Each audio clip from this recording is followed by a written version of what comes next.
अस्सलाम वालेकुम ज़ीज़ानी, मैंने आपको आपके दोस्त आपके भाई की वजह से सलाम है। जिन लोगों को प्रॉपर्टी में नुकसान हुआ है और या जो लोग शिकायत करते हैं कि उनको प्रॉपर्टी में नुकसान हो गया, ये वीडियो उनके लिए है। जिन्होंने फ़ाइलों में पैसे इन्वेस्ट किए हुए हैं या प्रॉपर्टी में इन्वेस्ट किए हुए हैं और वो समझ रहे हैं कि जी वो फ़ाइलें नीचे हैं, उनको नुकसान हो रहा है और उनका बड़ा गलत डिसीजन था, उनको ये नहीं तो ये कर लेना चाहिए था, ये नहीं तो ये कर लेना चाहिए था। आज मैं ज़रा केस स्टडी को मद्देनज़र रखते हुए ना एक चीज़ बड़ा क्लियरली बता रहा हूँ। देखिए, एक बात तो सच है, अगर आपने फ़ाइलों में इन्वेस्टमेंट इसलिए की हुई है कि फ़ाइलें जब ऊपर जाएंगी तो हम जो है इसको बेच देंगे, मुनाफा लेंगे। आपका जो एक अलग दूसरा प्रेरोगेटिव था कि जी फ़ाइल लेनी है, किस्तें जमा करानी है, 10 साल बाद प्लॉट लेना है, वो नहीं था। इन्वेस्टमेंट सिर्फ इसलिए थी कि बस ऊपर गया तो हम बेच देंगे। अगर ये पर्पस था तो अगर फिर फ़ाइलें डाउन है तो फिर आपको किसी किस्म का जो है कोई इख्तलाफ किसी से नहीं होना चाहिए, क्योंकि आपने डायरेक्टली और इनडायरेक्टली एक जुआ सा खेला है। एक जुआ खेला आपने, आपके पास कैश इन हैंड पड़ी हुई थी, आपने देखा कि बस लोग इन्वेस्ट कर रहे हैं, आपने पैसा डाल दिया। अब देखिए, एक बड़ी क्लियर बात बता रहा हूँ। सबसे बड़ी टेंशन पता है कब होती है हम पाकिस्तानियों को? हमें तब टेंशन होती है जब हमारे अकाउंट में 10 लाख पड़ा होता है। हमें सबसे बड़ी टेंशन तब होती है। हमें जो है ना, प्रॉब्लम ये है कि हम बाय बर्थ बाय डिफ़ॉल्ट लालची लोग हैं, मेरे समेत, बहुत सारे समेत। हमें लालच है और हमारे लिए पैसा ही सब कुछ है। इसलिए मशहूर है कि नॉर्मली पाकिस्तान में हर काम पैसे से हो जाता है, क्योंकि हर चीज़ बेचने के लिए हम लोग तैयार हो जाते हैं। अब जब पैसे हमारे पास पड़े होते हैं ना, हमें मसला होता है यार पैसा पड़ा पड़ा डिवैल्यू हो रहा है, हमें इन्वेस्ट करना है, इन्वेस्ट करना है। हालांकि इस पैसे को छोड़ देना अपने हाल पे ही, ठीक है, तो हम टेंशन ही ना हो। हमें टेंशन होती इसलिए कि हमने कहीं पे पंगा नहीं लिया हुआ, इन्वेस्टमेंट डाली नहीं हुई, पड़े हुए बैंक में पड़े हुए सर खा रहे पैसे, यहाँ पे टेंशन होती है। अब ये जो टेंशन होती है ना, यहाँ पे आपका एक माइंड सेट है, ये this is the mind set.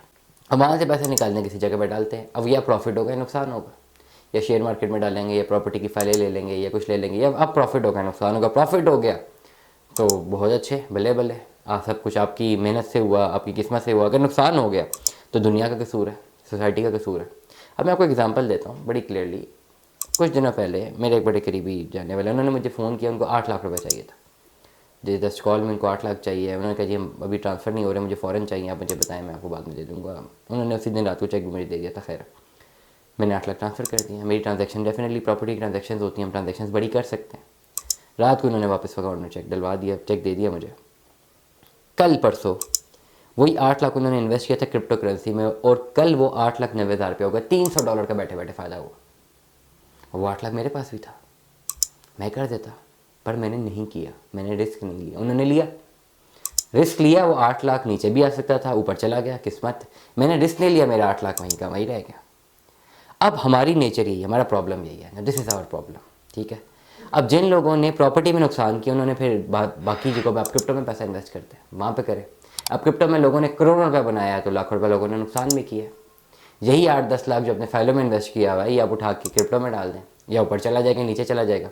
ऊपर गया तो आपने कहना जी मेरी किस्मत, और नीचे गया तो आपने कहना जी डीलर की ख़राबी। तो ओवरऑल जो है, जिन लोगों को फ़ाइलों में नुकसान हो रहा है, एक तो ये कि फ़ाइल में नुकसान आपको अपनी मर्ज़ी की वजह से हो रहा है, अपनी लालच की वजह से हो रहा है, क्योंकि पड़ा हुआ पैसा आपको खा रहा था। आप बजाय ये कि आपने इन्वेस्टमेंट कर दी, आप उसी कुछ चीज़, घर वालों के लिए कुछ चीज़ें ले लेते, अपने घर में कुछ चीज़ लगा लेते, कोई गाड़ी ले लेते, छोटी मोटी की मोटरसाइकिल ले लेते, ज़रूरत की चीज़ ले लेते, कोई सोना ले लेते। नहीं लिया क्योंकि आपको ये लालच थी कि आपको ट्रेडिंग करनी है, पैसा बढ़ाना है। जिन लोगों ने स्पेसिफिकली फ़ाइल ली ही इस मकसद के लिए, मैं खाली उनको एड्रेस कर रहा हूँ, बाकियों को नहीं कर रहा। तो जब आप ट्रेडिंग में आपने पैसा डाला है तो अब तो ज़ाया पैसा, नहीं ज़ाया क्या, वो नीचे आ गए। जिस तरह क्रिप्टो में डाला, फॉर एग्जांपल 8 लाख क्रिप्टो में डाला तो 9 लाख हो गया, तो 7 लाख भी हो सकता था। इसी तरह फाइलों में अगर आपने 5 लाख डाला तो 2.5 लाख भी हो गया, 2 लाख भी होगा, ये भी हो सकता है। तो ओवरऑल जो है, जब आप ट्रेडिंग करते हैं तो फिर आपको हाउस ओपन रखना है नफ़े और नुकसान के लिए। इवैल्यूएशन आपने सही से करनी है मार्केट में, ठीक है। फॉर एग्जांपल मैं अभी सोचता हूँ मैंने क्रिप्टो में पैसा लगाना है, 10 लाख लगाना है, मैं अपनी इवैल्यूएशन करूँगा, मुझे 600 मशवरे मिलेंगे, ठीक है। मेरे सामने बच्चा बैठा हुआ है, ये जो क्रिप्टो का बड़ा अपने आप को बादशाह समझता है, मुझे 10,000 मशवरे देगा। लेकिन अल्टीमेटली जब मैं पैसे डालूंगा तो फ़ायदे का भी मैं ज़िम्मेदार हूँ, नुकसान का भी मैं ज़िम्मेदार हूँ। ओवरऑल जो तमाम तर लोग जो ये कह रहे हैं जिनको फ़ायदा में नुकसान है, आज आपको मैंने क्लियर पिक्चर बताई है कि जब ट्रेडिंग करते हैं आपको फ़ायदा भी होता है, नुकसान भी होता है। और डेफिनेटली रियल एस्टेट की फाइलों की ट्रेडिंग में नुकसान नहीं होता अगर आप डीलर नहीं है। सिमिलरली आप पैसा उठा के कहीं और डालना शुरू कर देंगे, और अगर आपकी किस्मत में पैसा बनना नहीं है तो वहाँ से भी नुकसान ही होगा। तो ओवरऑल परेशानी की ज़रूरत नहीं है। जिनके पास फाइल्स हैं वो लॉन्ग रन पे जाके कंटिन्यू करें, और ट्रेडिंग के लिए अगर लीव है तो उसको फिलहाल छोड़ दें। जब मार्केट अगर ऊपर जाए, बेशक 2-4-5-6 साल बाद शायद ऊपर चली जाए किसी दौर पे, किसी पॉइंट पे, उस वक्त आप बेच सकते हैं। तो हमें याद रखना, अपना बहुत सारा ख्याल रखना। Stay tuned with us. अल्लाह हाफ़िज़।